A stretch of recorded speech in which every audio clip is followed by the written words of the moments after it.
Você trabalha com investigação também? Não, Não? não. E como que você se torna um cientista comportamental? O que que estuda? Onde você foi Legal. buscar Eu sou isso? psicanalista, então eu estudei, eu sou pós-graduado em psicologia junguiana, e aí eu juntei justamente essa parte do psicomportamental.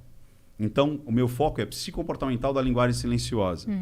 Por que ciência? No sentido de estudar esse comportamento e tabular esse comportamento e trazer protocolos, trazer ferramental. Então, eu trago novos ferramentais. Se você pegar aquele primeiro livro aqui, o Crenças, por exemplo... Vai quebrar minha caneca. Não vou não. O primeiro livro, o pessoal peneleiro aí, né, o pessoal de PNL, aqui é um trabalho acadêmico. Por quê? Aqui eu tenho estudos de caso, você vai ver aqui, ó, pessoas que eu atendi. Então aqui são estudos de caso, tem o diálogo, eu e Cris, eu e Cris, eu e Cris. Aí depois, as ferramentas que eu utilizei... É um TCC. É isso aí. É isso aí. Aqui é um trabalho científico. E aí eu explico o caso, primeiro o caso em tempo real, aí depois as ferramentas que eu usei e depois eu ensino as ferramentas. Ou seja, qualquer pessoa pode pegar e replicar o que eu fiz aqui com uma outra pessoa. E é bem exato?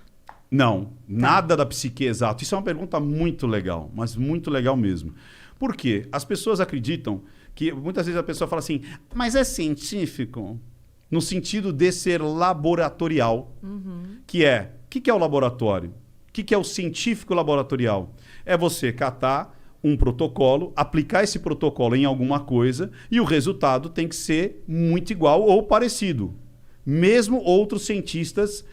fazendo aquilo ali. Então vamos lá, você pega lá uma vacina, joga ali naquela célula, e aí aí você tem o teste cego, você tem o grupo de controle, e aí você vai ter, olha, ela funcionou em 70%, que nem agora. Aí outros cientistas vão aplicar a mesma coisa.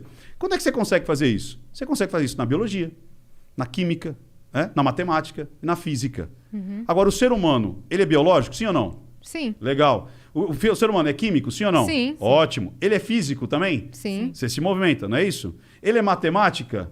Também. Também tem. Você tem. Agora, ele tem a psique. Você colocou a psique, já era. Então vamos lá. Eu crio um protocolo que se chama terapia A, para tratar depressão. Aí eu falo assim, ó, de cada 100 pessoas eu tive isso aqui. Será que outro psicólogo vai ter o mesmo resultado? Porque ele vai atender outras pessoas, sim ou não? Não é exato. Não. Putz. Por quê? Depende, primeiro, daquelas pessoas, a história daquelas pessoas, crença daquelas pessoas, as regras que elas viveram. Então não adianta. Então você vai falar que a psicologia não é científica? Que a psicanálise não é científica? Então, quando você trata o ser humano mecanicamente, vou analisar a parte física do movimento da face. Você vai conseguir identificar. Você vai ter a certeza absoluta que aquele movimento representa uma emoção? Não. Por quê? Porque você tem a psique. Sacaram isso? Quando você coloca a mente naquilo, Na jogada. já era. Você tem parâmetros, mas você não tem a comprovação científica de laboratório. Por quê? Porque o ser humano não é um amontoado de células, não é um amontoado de química, não é um amontoado de biologia. Ele tem isso, mas ele tem a psique.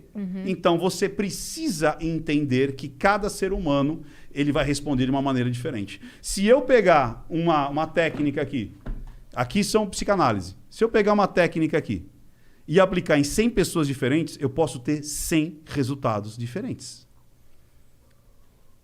Aí você vai falar que não é científico?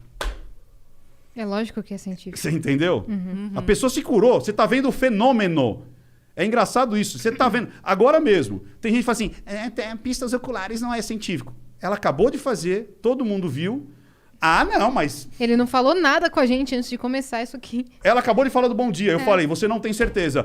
Ah, mas não é assim. Como, porra, tá o fenômeno. A menina acabou de refalar para todo mundo. Eu não tenho certeza. E eu falei antes dela que ela não tinha certeza.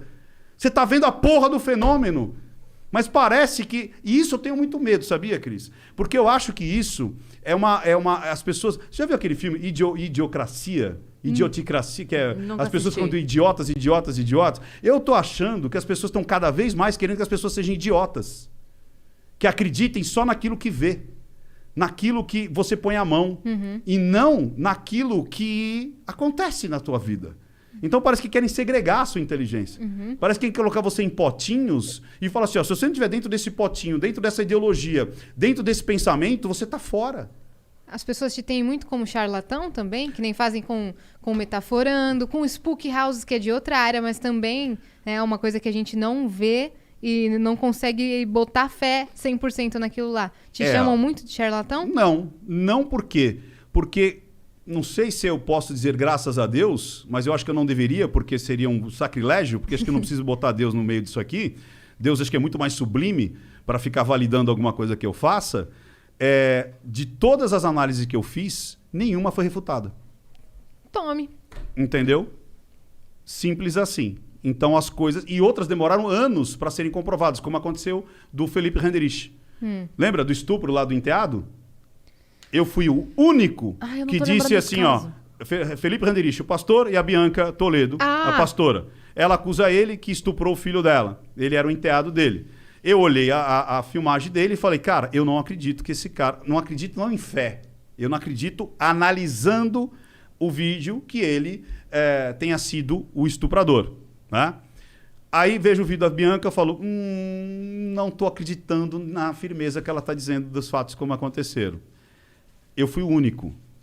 Aí eu tomo pedrada, então não me chamam de charlatão, mas eu tomo muita pedrada, porque eu me posiciono.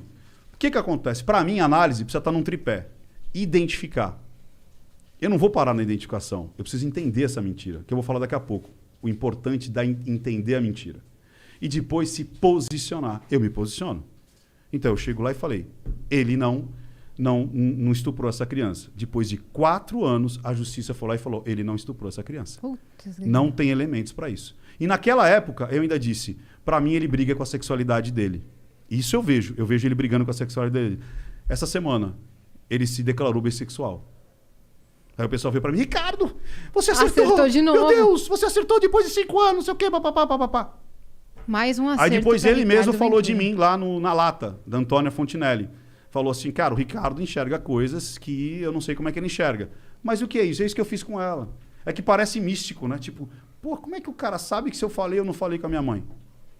Mas é análise.